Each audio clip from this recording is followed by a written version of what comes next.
来看第14档举办的台东县热气球嘉年华会，今仔透早6点开幕。是因为台东、花莲佮台东的观光受到真严重的影响，也毋过台东县政府统计，今年嘛是有15000外游客来参加。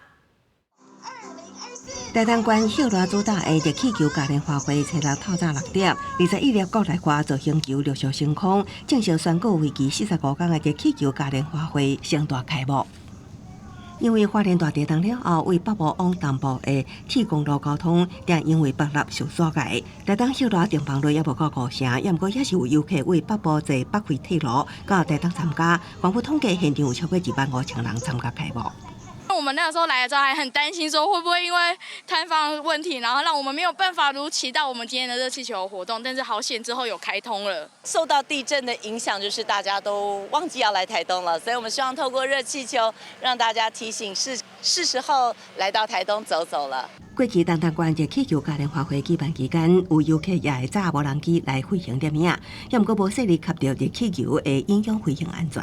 官府今年就特别公告，禁止无经过申请的无人机升空。现场的主持人也紧急公布，要求毋是主办单位无人机降落。这部分我们必须严格以民众搭乘热气球的安全为最重要的考量。